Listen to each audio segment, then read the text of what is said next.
Welcome, one and all, sisters, brothers, fathers, mothers, to another one of my special wizard tales.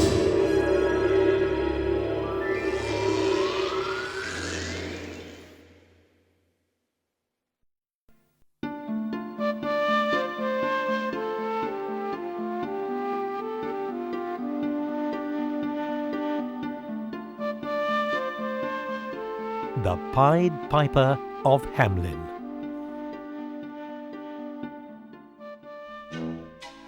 Long, long ago, in Germany, a little girl called Alice and her brother Hans were staying with their grandparents.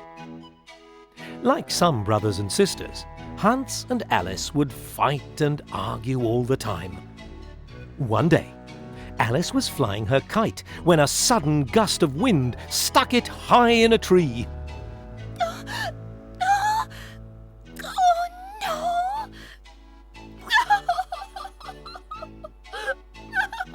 Cried the little girl. Hans offered to climb up and fetch the kite, but only if Alice promised to give him the bowl of strawberry pudding she was having that night.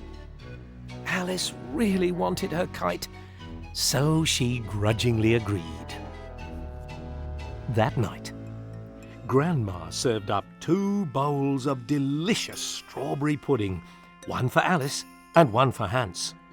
But before Alice could start eating hers, Hans gave her a kick under the table. She had promised that pudding to him. So sad Alice pretended she was full and didn't want her pudding. But when Grandfather didn't believe her, Alice told him the truth. Hans had fetched her kite, and she had promised the pudding.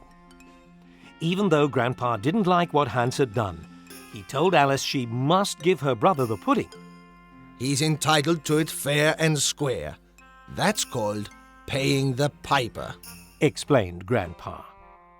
But the children didn't know what paying the piper meant, so Grandpa told them a story.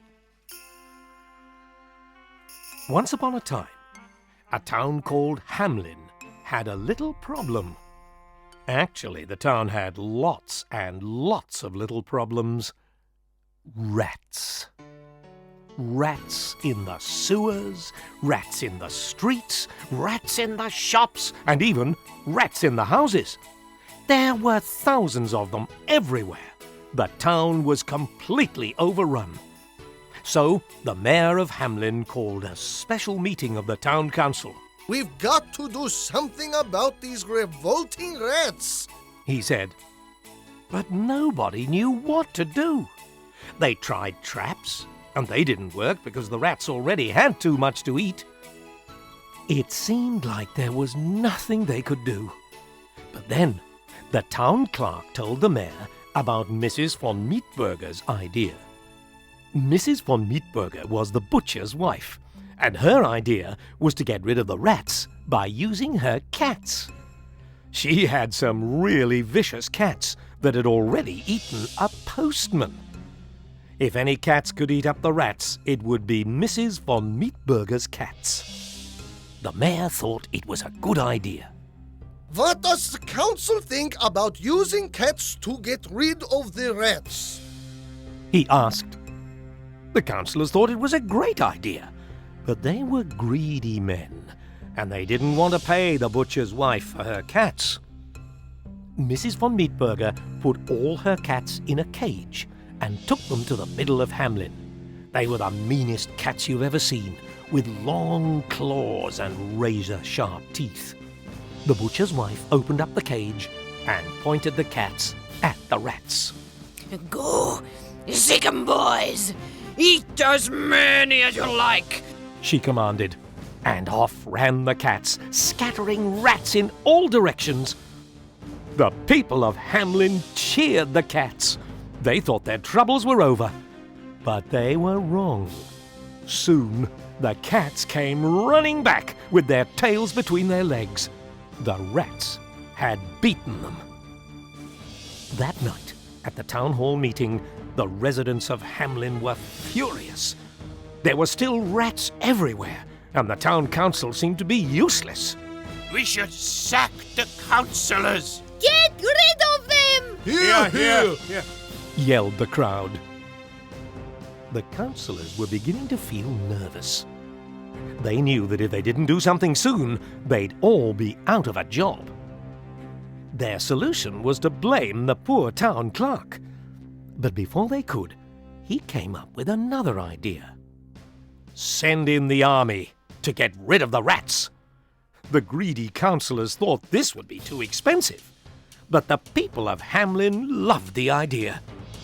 And so, the army marched into Hamlin. First of all, they used smoke bombs to get rid of the rats. Clouds and clouds of smoke choked the town. Everywhere people were coughing, and nobody could see a thing. And the rats were coughing too. For the soldiers' plan was to smoke the rats out and then chop off all their heads. But then something unexpected happened. Oh no! The winds changed direction! Cried the mayor. All the smoke blew away from the rats towards the soldiers. There was nothing the poor soldiers could do but cough and retreat. The rats had won the day again. That night, at the town meeting, the mayor offered to resign and the councillors offered to hang the town clerk. But the people knew neither of these things would get rid of the rats. Suddenly, the town hall fell silent. A mysterious stranger strode into the room. He was a tall, good-looking fellow in a striking suit of brown and gold. The stranger was a travelling musician who played a pipe. He called himself the Pied Piper, and he stunned everyone by saying, I can rid your town of rats, as simple as that. Naturally, the people of Hamlin were amazed. Two children thought the Pied Piper was so special, they decided to follow him to see what he was going to do. Young Peter thought the piper was a real hero, but his friend Greta was not so sure. Peter and Greta followed the Pied Piper out of Hamlin and into the forest. They were careful not to let the piper see them, but not careful enough, for the piper snuck up behind them. I suppose you're wondering how I'm going to get rid of your rats, eh? He announced to the startled children. Peter was certain the piper had come to the forest to find magic or even dragons. But the Pied Piper laughed at this idea. He hadn't come to find a dragon. He'd come to find a tree. Not just any tree either. It wasn't an ash or a poplar or a pine or a spruce. The piper was looking for an oak tree, because they had the best wood of all. At last, he found what he was looking for. And to the children's amazement, the piper pulled out a knife and cut off some wood. Using his knife, the piper skillfully shaped and carved the wood until soon he had made a pipe. The children were puzzled. Surely you couldn't catch rats with a pipe? Oh, yes, I can. And much, much more than that, Grinned the Pied Piper. When the piper returned to the town hall and showed the councillors his pipe, they couldn't believe their eyes. Trying to catch rats with music was the funniest thing they'd ever heard of. But the Pied Piper didn't mind. He knew his plan would work. He would get rid of all the rats if the town paid him 20 bars of pure gold. The mayor, the town clerk, and the councillors thought the Pied Piper was crazy. In fact, they were so sure his plan wouldn't work, they offered him 10 times as much gold. 200 bars of purest gold if all the rats were gone. The Pied Piper smiled his secret smile. The piper raised the pipe to his lips and began to blow a strange tune. Suddenly, the rats stopped their chewing and gnawing. They raised their heads in the direction of the music, and their beady little eyes glazed over. It was as if the rats were hypnotized. Rats climbed up from the sewers, and rats jumped down from the houses. The streets were full of rats, and they were all heading towards the Pied Piper. When all the rats in Hamlin were gathered around the piper, he began to walk to the edge of town, and the rats followed him. The rats followed the piper to the river and then jumped in. Every last rat had gone from Hamlin. The townsfolk were thrilled. Hooray for the Piper! He did it! He did it! They yelled. So the Pied Piper strode back to the town hall to collect his pay. He'd kept his part of the bargain. Now the councillors would keep theirs. But the councillors were greedy men. They thanked the piper for what he'd done and offered to erect a statue of him in the town square and give him 1 gold bar. The piper was furious. Just 1 bar? They had agreed on 200 gold bars. When he angrily refused to accept their offer, the councillors decided to give the piper nothing at all. Nothing? The piper could barely believe his ears. The town council of Hamlin was nothing more than a bunch of crooks. I'm certain you'll all understand if the township of Hamlin pays a terrible price for not paying the piper, he warned. But the councillors were stupid as well as greedy. They couldn't imagine anything a mere musician could do to harm them. Listening to their grandpa tell this story, young Alice and Hans were shocked by the way the councillors had behaved. What mean men they were, Grandpa? What did the piper do to them? Asked Alice. Grandpa said they were greedy men, but the piper was a greedy man too. At first, he'd only wanted 20 gold bars for his work. Now he wanted 200. By then, young Peter had finished his second bowl of strawberry pudding. So Grandpa asked Grandma to bring him another, even bigger bowl. Even though Peter was full up, he was a greedy boy, and he started to eat the extra pudding. Grandpa continued his story. The piper took his revenge the very next morning. When the sun rose over the town, none of the citizens suspected it was going to be the worst day of their lives. The day began with the sound of music in the air. As he played, the piper called out to the children of Hamlin. He promised them sweet candy and games and adventure. The combination of the piper's words and his beautiful tune were too much for the children of Hamlin to resist. They stopped whatever they were doing and followed the Pied Piper. The children followed him right out of the town and into the forest. Even Peter followed the piper, but he'd hurt his leg and was a little slow. Only one child resisted the piper. Greta had never trusted the piper, and she wasn't fooled by his promises or his music.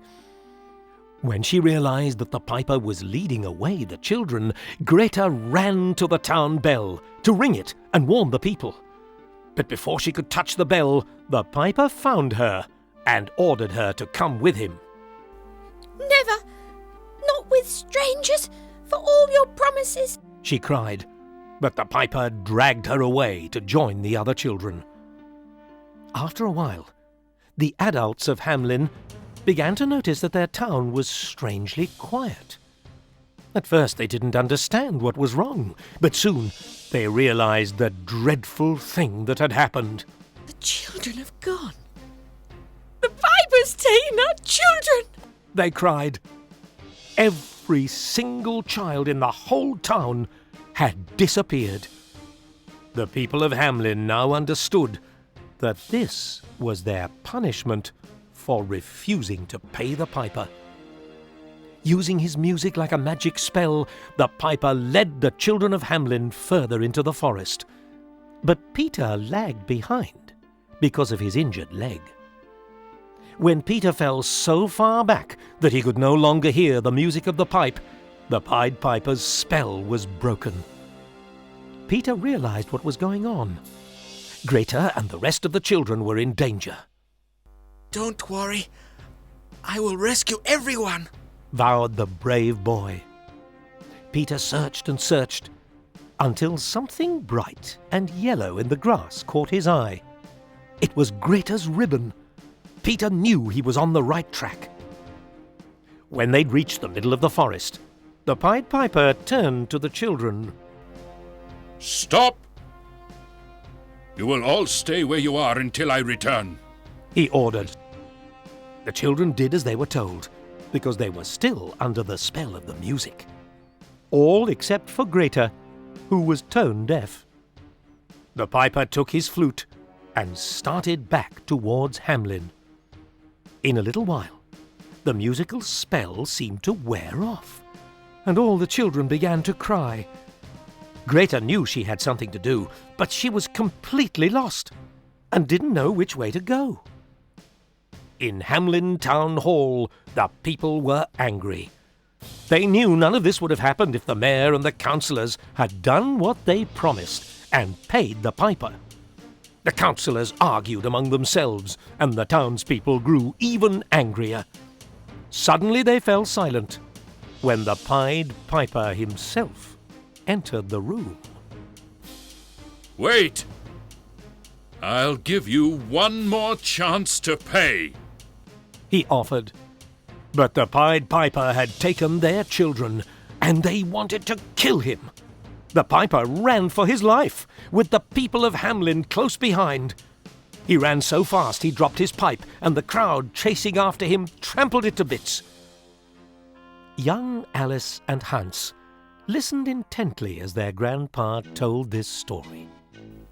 Did they catch the Pied Piper, Grandpa? asked Alice. Her grandpa replied that the Pied Piper was a very fast runner. In fact, he ran all the way to the mountains of Switzerland and was never seen again. Alice and Hans were puzzled. If the piper ran away, then what happened to the children? But it was getting late, and Grandpa was beginning to fall asleep. Luckily, Grandma knew the end of the story, and she promised to tell the children as soon as they'd cleaned their teeth and were tucked up in bed. Hans was so full of strawberry pudding, he was beginning to feel a little bit sick. When Alice and Hans were snuggled into their beds, Grandma finished the story. She told them that when the Pied Piper escaped, the townspeople returned to Hamlin without their children. What are we going to do without our children? How horrible! We'll never see them again! Cried the sad parents. Meanwhile, deep in the forest, Peter was busy searching for Greta and the others. His sore foot made it difficult, but Peter pressed on into the night, and when the sun rose next morning, he found them. By now, the poor parents of Hamlin had almost given up hope of seeing their children again. But then, the most wonderful thing happened. Peter and Greta led all the children safely back into the town. Hooray! Hooray for our children! Let's give thanks! This is the happiest day of our lives! Hooray! Hooray! Cried the delighted parents. As her grandma finished telling the story, Alice suddenly remembered something. Grandma's name was Greta. Then Hans remembered that Grandpa's name was Peter. The story was about them. Hans and Alice felt very proud that their grandparents had saved the children of Hamlin. Finally, Hans rubbed his very full tummy and promised his sister Alice But next time she needed his help, he wouldn't be so greedy.